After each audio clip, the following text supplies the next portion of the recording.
看到你，我觉得变帅了好多。在我心目中，他一直都非常的帅。OK， 我把你放心里，你把我放鞋底。OK， 就要开始锁胸。OK 啊，坐下真舒服。真爷们真舒服。是不是给外卖小哥要打个电话？哦，对哦。对。你要问他啥呢？问他几点？对，几点那个送到的外卖？的外卖。188。喂，你好。哎，你好。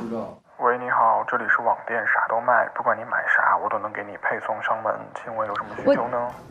听说你是消费者。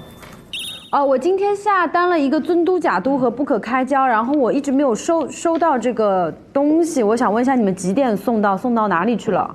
你们怎么又打电话过来问了？今天是第3波给我打电话的了。有人打电话问过。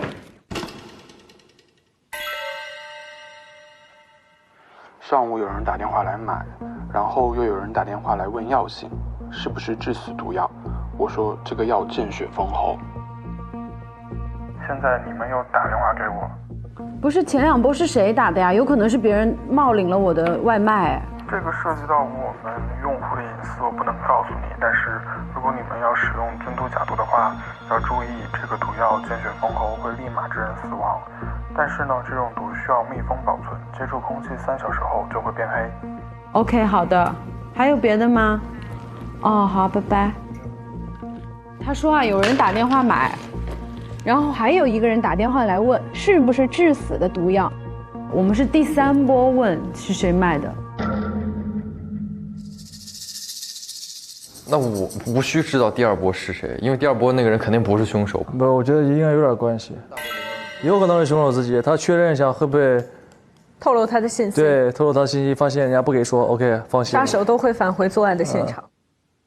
哦，也，并且反复确认自己的作案工具是吧？会不会是老板买了想杀人，然后被这个凶手发现了？知道他要反杀他。对，然后他就问这个药是怎么用的？我觉得说实话不太可能。为什么不可能啊？你想，就比如说今天的那个杀人逻辑的那整个东西，你首先得知道你要怎么杀这个人，你才会去买这2样东西，对不对？这个手法，老板和要反杀他的人绝对不会互相串这个气儿的。你很难想象这2个人能想到同样一模一样的方法去杀这个人，要买到同样的这种东西。那就是第2个电话的意义是什么呢？第一个买，第2个问，就是打探消息。那个一直打探八卦的那个人。电脑。早日退休。刚才那个小号是谁？找你聊了什么？早日退休是谁？电脑上面有打探消息的聊天记录啊，那个小号。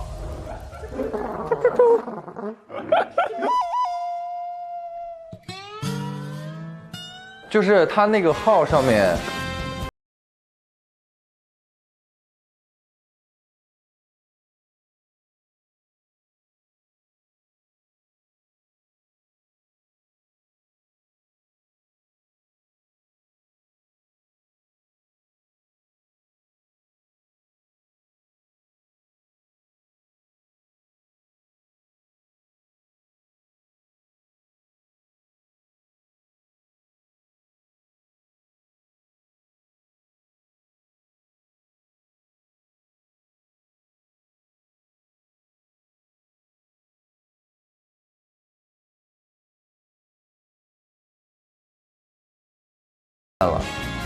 这个人就是有可能，这个人是小号，就这俩是同一个人。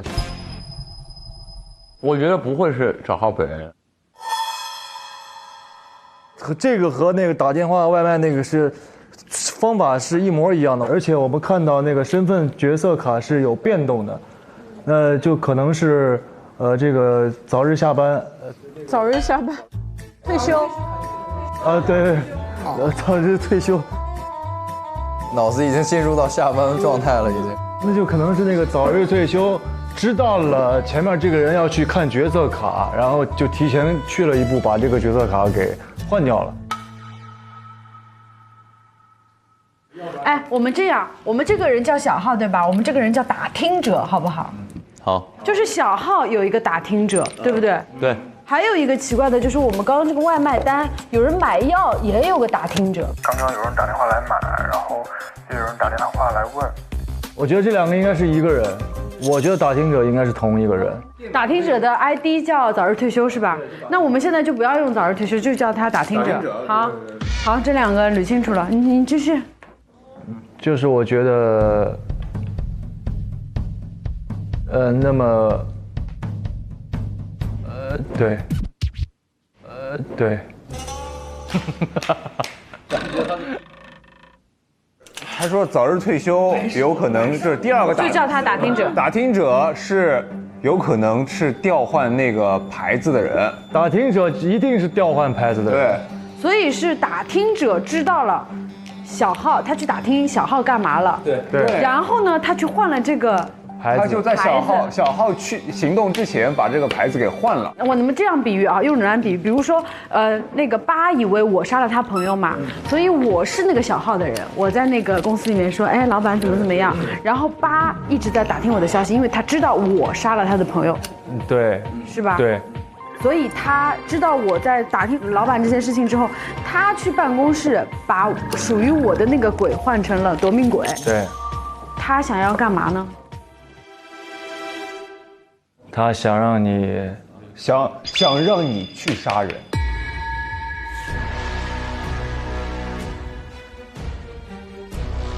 就他提前把你的那个换成了那个夺命者之后呢，啊，你去办公室一看，哎，我怎么是个夺命者？而且上面还写着。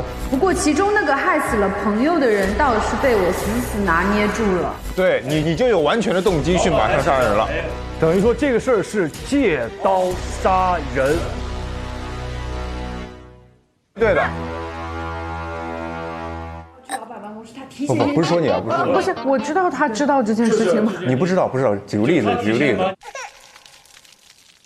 我想请问，他到底是想杀老板，还是想替自己的朋友报仇？可能就一箭双雕了嘛。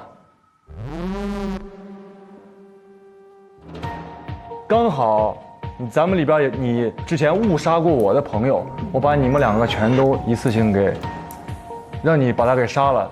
所以呢，他就让恨的人先杀了老板，最后我伏法进去。你要又让老板死，又让自己的，杀了自己朋友的人死，那简直一箭双雕。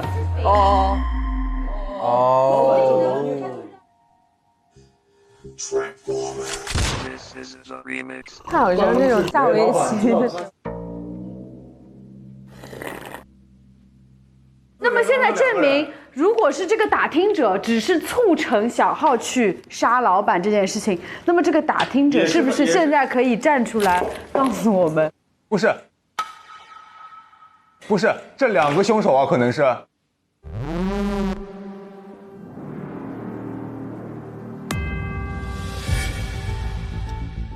这个凶手的逻辑是，动手的那个人是凶手，还是说直接致死的人是凶手？我有个问题，说如果是按照这个逻辑来想的话，万一我找了个很蠢的人，我得不得教你这件事儿？那么就是有一个人教了这个人怎么去杀的这个人。如果我教你了，我还不算杀人犯吗？凭什么直接致死的那个算杀人犯？我觉得你们这个逻辑太苍白了。如果你要认定场上有两个人的话，不可能说找到致死人才是凶手，一定是两个人。这是法律问题，也是道德问题。教唆杀人怎么就不是杀人呢？哎，好侦探。你为什么那么关心连带责任啊？难道你就是那个教的人？我告诉你为什么我这么关心这件事情，因为刚才他说这个教唆者不需要负任何责任，这句话令我很不满。这是法律问题，也是道德问题。是，我觉得他在保教唆。我很不满意这个观点，所以我才一直在坚持这个点。法律问题？那我咨询一下，指使别人杀人算不算凶手？用不用负法律责任嘛？没错，没错。哎，你好，乐姐吗？对，我是，有什么事吗？哎，乐姐，我想咨询你一个法律常识哈。是这样的，比如说呢，我有个朋友他想杀人，但是他自己不动手，教唆了别人，这样去成功把那个人杀了，我要一起进去吗？在这种情况下，你们俩都属于是故意杀人。你通过引导和欺骗，使你的朋友产生了犯意，并且实施了犯罪行为，所以在这种情况下，你是教唆犯，你的朋友是正犯。哦，有分正犯和教唆犯是吧？嗯，没错。哦，好的好的，那谢谢，拜拜。好，拜拜。2个人都算杀人犯，双凶啊！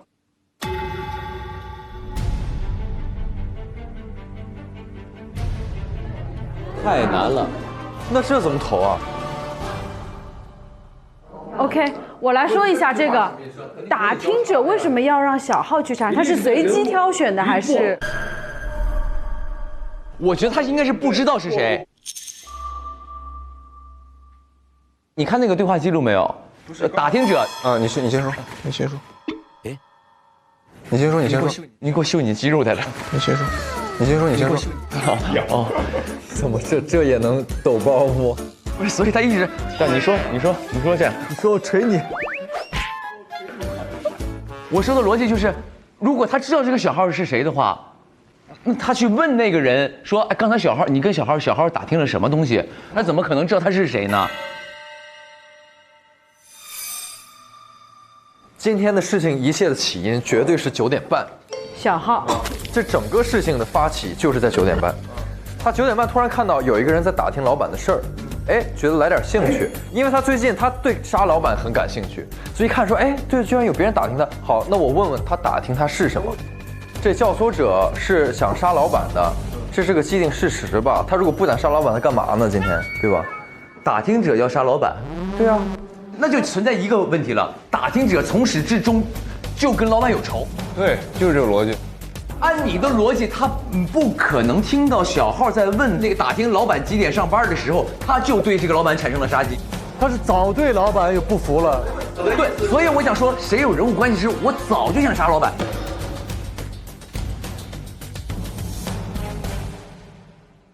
所有的故事线里，没有人跟导演有仇这件事吧？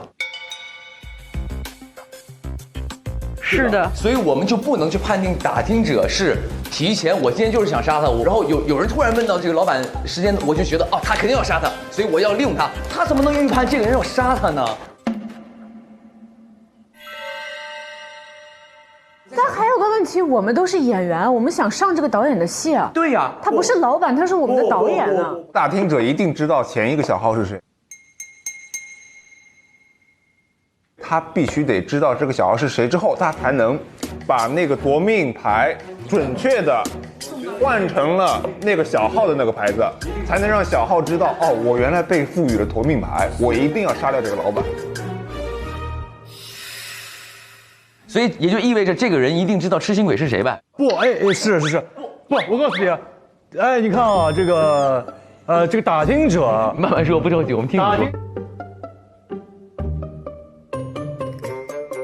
打听者知道了小号要去办公室之后，他想让小号以为老板知道他杀了人，所以想借小号的手把老板除掉。所以老板桌子上那张纸本来写的，他想把谁安排成什么样的身份。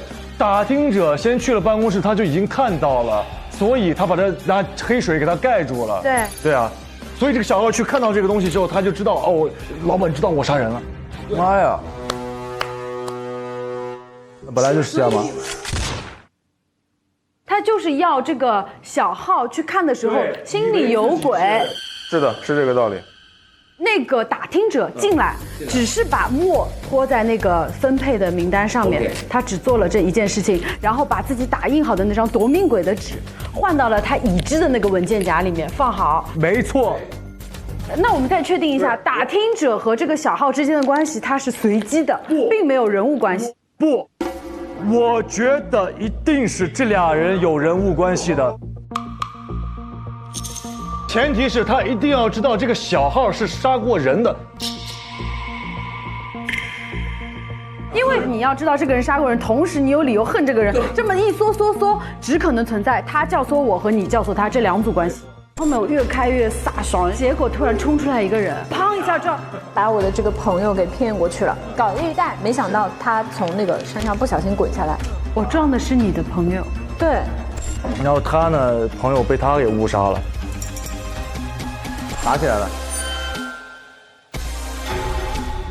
是我朋友和那个我要去下的那个人，他们俩掉下去了。没错。我觉得八面玲珑，在我这儿是可以排除嫌疑的。为何？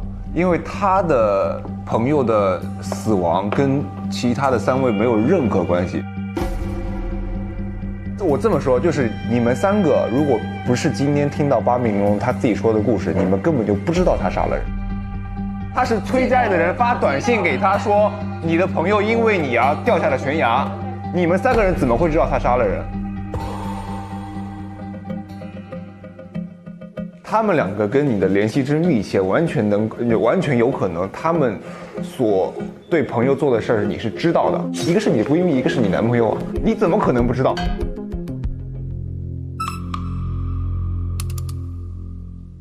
反而是他的事儿跟你们3个人没有任何关系。我真不知道，一个是我跟他已经分手了，我跟他也已经决裂了。就算是要教唆他杀人，也是因为他挑拨了我跟我男朋友关系，这是我的动机。我不会因为他杀了他朋友什么的。你的意思是这2个人跟你关系都不好了？对，那这个是更成立了。还有一个前提，因为这个老板知道这个人的小秘密，知道这个人杀人，所以随意拿捏这个人。他的被随意拿捏的几率更大一点。我被随意拿捏，因为你跟老板的直接关系会更多。我怎么跟老板有直接关系？因为你跟老板合作很多次，你是他青睐的女演员。我是他钦点的女演员，我跟老板没有合作过，老板只是钦点我经常合作的是他。不是经常，我只拍过1次。哎，就这2个字，钦点。老板钦点你，是不是得跟你签合同？对啊。对啊，他既然钦点你了，一定是跟你有聊过。没有跟我聊过。那怎么钦点你呢？我某一天收到老板说很属意我要演这个女主角的角色，所以我今天来到了这里。呀，所以在这个过程中，他给你递了合同啊。我还没有确定是那个女一呢，我们还要参加训练营呢。他说你来参加这个训练营，给你开扣文。不是给我开后门，我想选你做女主角，然后你要必须参加我这个训练营，通过我这个我就可以来了。但是我没有见过他。你们2个是不是也有关系？不是，但他杀人的事儿他们俩是不知道的，只有你们俩知道。我们俩怎么知道啊？你也知道他换人了吗？我不知道他换人了，因为我去找他之前我不认识他是谁，你明白吗？所以他来错一个人，我不知道来的不是他。哦，那明显了。谁啊？他呀，只有他们俩是熟知对方是有这些事儿的。啊，那就按照你这么推，教唆者放在他身上。对，比如说我要教唆宁缺毋滥，对吧？他害得我跟我男朋友分手啊，我知道他杀过谁啊？我怎么知道啊？他的杀人的那一趴事情跟我杀人的那趴事情有什么关系？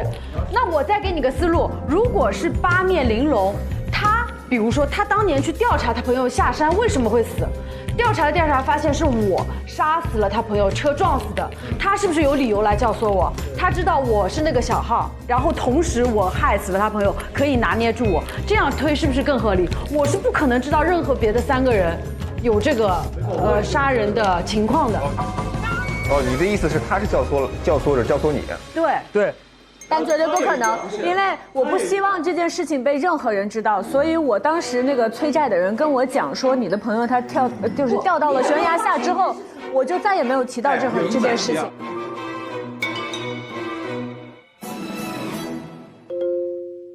哎，我们有一个点一直没有列入线索的里面去判，11点36死亡是确定的吧？确定。然后有一个时间是25分钟是胶水脱胶，胶水，还有一个20分钟是冰块融化，对吧？对，它这个时间线应该捋。11点36，他致死原因是那一块布啪掉到脸上伤口上，贴合瞬间死亡。那其实就是那块布掉下来的那一瞬间，那就是冰的时间，是冰融化的瞬间。那是不是其实就是这个时间往前倒20分钟？是的，其实是冰块被放置的时间。11点16分。16分，冰块，凶手一定是在放冰块的过程当中，他一定是在仓库里面的。是的。那11点16分的时候，谁有这个时间线呢？没有，我们都没有证明呀。这个就是点在这儿。这3个人完全是自由的时间，这25分钟里面只有金有完全的不在场，而且有人可以证明，那个电脑上有那个证明。11点14分，那个保洁员他是看见金在单间里面、厕所里面有人。我想说的点是，这个东西太巧合了，它太像教唆者的行为了。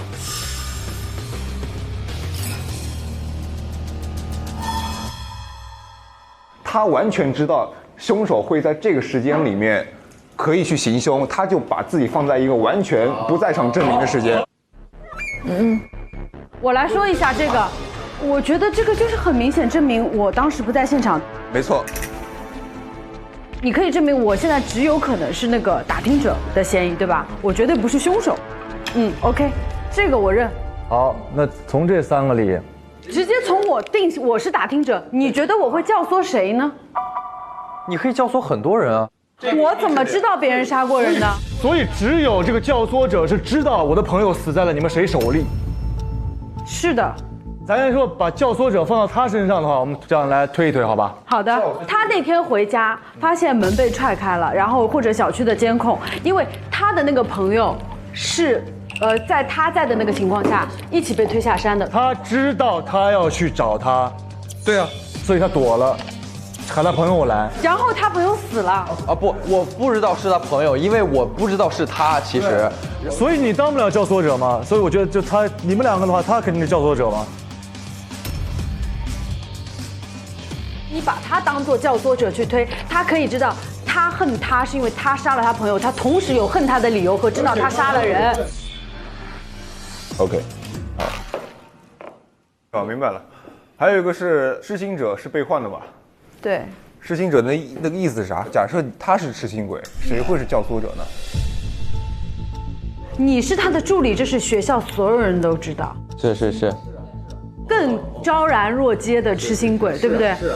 他我觉得有可能是痴心鬼，因为他很爱你，只不过你们2个是都不交流。